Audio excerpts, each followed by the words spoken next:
मैं सोचता था कि यार जल्दी चले गए मेरे लिए। तकरीबन आपकी अब क्या उम्र है? I am 73। ठीक है, तो मैं इसलिए पूछ रहा हूँ कि बड़ी दिलचस्प बात है, एक आदमी जो इतना लर्नड है, ज़िंदगी का शऊर है, ज़िंदगी की हकीकतों का पता है, इदराक बहुत होता है जब आदमी ज़्यादा पढ़ता है, मगर उसके बावजूद भी 17-18 साल के नौजवान का वो जो रिग्रेट है वो निकला नहीं कि मैं अपने वालिद के साथ ज़्यादा वक्त गुजारता। आज क्योंकि उसकी एक वजह है, 50 साल के बाद भी आपको वो याद है। मैंने कभी नहीं बताया ये किसी को। मेरे बाप का आखिरी फिक्रा जो उन्होंने बोला था व्हेन बिफोर ही डाइड जी, इमरान मेरे छोटे भाई साथ बैठे थे उस वक्त। सबसे पहले तो उन्होंने एक उसको जोक सुनाया। Really? ने हाँ, he laughed and then he started looking up। और फिर उन्होंने बाबुलंद आवाज में कहा कि हमें अभी क्यों बुला रहे हो, अभी तो हमने सीखा है ये कि why you calling me right now, अभी तो मैं सीखे है यार। आपका आखिरी मुकालमा क्या हुआ था रफ़ी साहब से, पिज़ार साहब से? मेरा तो वही हुआ था शराब के हवाले से, वो जो जी हाँ बात हो रही थी। ठीक, मैंने पूछा कि भाई क्योंकि इतने हम असर उनके पिया भी करते थे, वो दौर भी ऐसा था, ओपन दौर था, बार्स वगैरह कुछ ऐसा मसला नहीं था। तो मैंने उनसे पूछा कि अब्बा आपने कभी शराब पी है? तो उन्होंने मुझे देख के मुस्कुराया, कहने लगे ये सवाल क्यों पूछ रहे हो? मैंने कहा इसलिए कि वाले जब पीता है तो घर में शराब की बोतल कहीं ना कहीं तो होगी, यू नो। हमारे बहुत सारे दोस्त अपने अब्बों की चुरा के पी जाया करते थे उस ज़माने में। तो उन्होंने कहा नहीं बेटे, हमको इसके साथ इतना शगफ नहीं रहा, ये एग्जैक्ट वर्ड उन्होंने बोला, शगफ नहीं। मैंने कहा क्यों नहीं, एक मॉडर्न फैमिली का इंसान बर्लिन के अंदर बड़ा हुआ तो शगफ ही नहीं है। तो कहने लगे बेटे शायद हमें अपनी ज़ात का इतना नशा था कि इसकी ज़रूरत नहीं पड़ी। तब समझ में नहीं आया कि ज़ात का नशा क्या होता है। ज़ात का नशा अब पता लगता है। मैं अगर आप इजाज़त दें एक शेर पेश करूँ जी। मैं इसलिए शराब की जानिब नहीं गया, मैं इसलिए शराब की जानिब नहीं गया, पोशीदा एक कैद भी थी इस फरार में।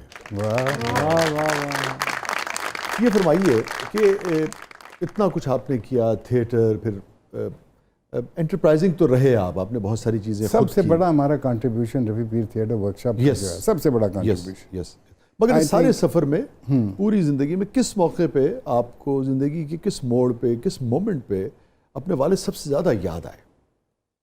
इसी ये जो मैं बयान करने लगा, जो सबसे बड़ा हमारा contribution which is the world performing arts festival, वो पाकिस्तान की एक पहचान बन गया था। आप सिर्फ ये सोचिए 500 से 600 बंदा पूरी दुनिया जी से जी, हमने तो देखा है, हमने देखा है बेशुमार। और वो यहाँ पे परफॉर्मेंसेस करता, यहाँ से जाता, पाकिस्तान की खैर सगाली लेकर खुशी से लोगों को कहता नहीं नहीं पाकिस्तान तो ये है। आप सोचिए कि सिर्फ हिंदुस्तान से तकरीबन 1.5-2 बड़े बड़े आला प्लेयर्स, बड़े बड़े उम्दा प्ले और बड़े बड़े संजीदा प्ले, बड़े नीना गुप्ता और लिलित दुबे और नादरा राज बब्बर, मैं किनका नाम लेना। लैंडिंग्स हो रही हैं, कोई एयरपोर्ट से आ रहा है, कोई ट्रेन से आ रहा है, कोई बॉर्डर से आ रहा है, यू नो, उन सब को पिक करना, उनको उनके होटलों तक पहुंचाना। इकोनॉमिक एक्टिविटी भी आप देखिए कितनी। अब वो वहाँ पे मैं आ रहा हूँ, PIA सोल्ड मैसिव टिकटिंग, क्योंकि 90% लोग जो आ रहे हैं वो PIA का टिकट। अब PIA अगर 350-400 टिकट इन 11 दिन में बेच देता है तो वो कहता है ये क्या हो रहा है भाई। और हुआ ये लिबर्टी मार्केट। जी जी। खुस्सा महल वाले साहब मेरे पास आ गए, उन्होंने आके कहा उस्मान साहब हमें पहले बता दिया करें, मेरा तो दुकान खाली कर गए। अब जब 300-400 बंदा उतरेगा लिबर्टी मार्केट में, हर बंदे ने कुछ ना कुछ लेकर जाना है और आपके कल्चर की चीज़ें लेकर, आपके कल्चर की चीज़ें। फेस्टिवल्स जो हैं वो इकोनॉमिक एक्टिविटी को डेवलप करते हैं।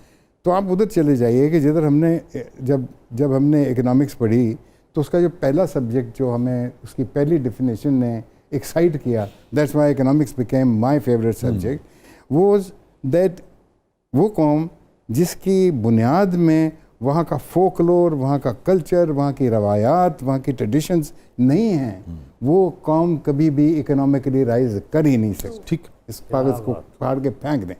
आप यूरोप में देखें कि कितना फोकलोर पे, म्यूजिक पे, कल्चर पे, उस्मान भाई 150, 200, फ्रांस में, 250 साल जर्मनी फेस्टिवल्स हैं जो में, उसी इंग्लैंड तरह से में, बरतानिया में कितना पैसा खर्च किया जाता है। ऐसे ही यहाँ पे एक फेस्टिवल 2 पटाखों की वजह से बर्बाद हो गया। हुकूमत को कह के मैं थक गया। शहबाज शरीफ साहब को मैंने जाके पूरा एक उनको डिस्क्राइब किया कि ये कितना इम्पॉर्टेंट है ये फेस्टिवल। 19 साल हो गए हैं यार, 19 साल से लेके चले हैं, इसको संभाल लो। 2-3 साल के बाद यही मल्टीनेशनल फिर वापस आ जाएगी। अभी डर के भाग गए हैं कि हमारे अगर बम चला तो हमारे नाम पे भी बम चलेगा। लेकिन ये अपनी प्रायोरिटीज़ होती हैं। आई डोंट नो, उनकी अपनी प्रायोरिटीज़ थी। आप अपने वालिद का भी कुछ से लिंक कुछ जिक्र कर रहे थे। जी, मैं कह रहा था कि अगर वो होते तो वो कितना खुश होते। अगर वो तब होते तो हो सकता है इसकी कोई और डिमेंशन हम निकाल लेते। उस्मान पीरजादा साहब की ज़िंदगी का सबसे गमगीन लम्हा? जब मेरे छोटे भाई की डेथ हुई। ओह, फैज़ान साहब। वो मेरे लिए बड़ा ही, क्योंकि पहली डेथ थी अब्बा के बाद।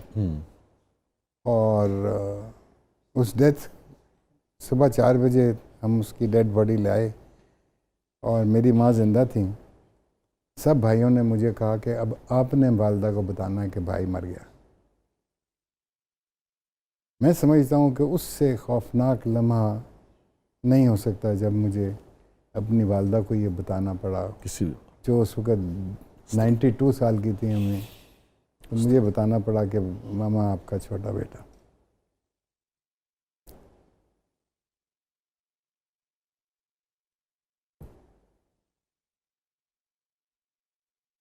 शायद इससे ज़्यादा मैं समझता हूँ कि ट्रेजिक चीज़ मेरी ज़िंदगी से नहीं गुजरी। किसी की भी ज़िंदगी में उस्मान भाई तो अस्तगफुरुल्लाह, अल्लाह ताला। और छोटा भाई यार, गोद में खिलाया। जी,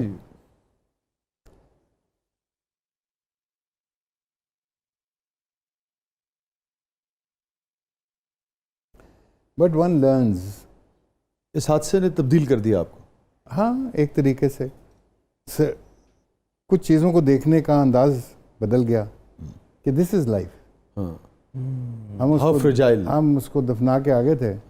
मैं उसके कमरे में गया, उसकी पैंट इस्त्री पड़ी थी, उसके जूते पॉलिश पड़े थे, उसकी वो टाई और शर्ट लटकी हुई थी जो उसने पहननी थी आज, और हम उसको कफन में लपेट के काट के आ गए। ये इंसान की जिंदगी, कुछ नहीं लेके जाना, अकेले जाना यहाँ से। उस्मान भाई बहुत ऐसे मोड़ पे गुफ्तगू आ गई है कि मेरी भी हिम्मत नहीं हो रही कि मैं आपसे क्या आगे इस पे बात करूं। बहुत बहुत शुक्रिया, आप तशरीफ़ लाए, आपने वक्त निकाला, बहुत खुले दिल से आपने गुफ्तगू की। Thank you for inviting me. और आखिर में क्या जो आप कहना चाहें, कोई भी बात, आपके नाज़रीन हैं, हम हैं, आखिर में? मैं अगेन वही बात करूँगा कि देखिए, ज़िंदगी छोटी सी है। किसी ने ज़िंदगी में कुछ चीज़ अपने साथ लेकर नहीं जानी। आपने कफन में जाना है, बात ख़त्म। सब ने जाना, मैंने, आपने, जो लोग सुन रहे हैं, जो देख रहे हैं, उन सब ने। तो आप इस ज़िंदगी में, छोटी सी ज़िंदगी में, कम से कम लोगों से किसी के साथ ज़्यादती ना करें। जहाँ तक कोशिश करें कि झूठ ना बोलें। आप जितना इल्म हासिल कर सकते हैं, आप किसी भी फील्ड में हो, जो भी आपकी फील्ड है, उसके अंदर आप जितना प्रोग्रेस कर सकें, जितना आप क्रिएट कर सकें। अल्लाह ताला जो है वो सबसे बड़ा क्रिएटर खुद है, बेशक। इसीलिए उसके नज़दीक तरीन लोग जो हैं वो creative people in any field, you know. So be creative. कुछ ना कुछ आपको क्रिएट करना है। चाहे आप एक उम्दा तरीन चटनी बनाना करें कि भैया देखो जी, मैं इस तरह करके, ऐसा करके, ये मेरी पेशकश। क्या अच्छे, बहुत बहुत शुक्रिया उस्मान भाई, क्या अच्छे। थैंक यू सो मच, बहुत बहुत शुक्रिया। और बड़ी उम्दा बात की। इसके बाद मैं क्या कहूँ, सिर्फ इतना कहूँगा कि क्रिएशन जो है वो कंट्रीब्यूशन का सबसे अहम जुज़्व और सबसे बेहतरीन कंट्रीब्यूशन ये है कि कुछ क्रिएट करें आप, जैसा कि उस्मान भाई ने कहा। और जो बात हो रही थी अभी ज़िंदगी की बेसबाती के हवाले से, तो उसी पर 2-3 अशार पर प्रोग्राम का अख्ताम करते हैं। बल्कि चले, जो पहले बात कर रहे थे उस्मान भाई अपने भाई के कमरे के हवाले से, उसकी चीज़ों के हवाले से, कि यहाँ पर थी किताबें और यहाँ पर लैंप रोशन था। यहाँ पर थी किताबें और यहाँ पर लैंप रोशन था। तेरा कमरा अभी तक मुँह ज़ुबानी याद है हमको।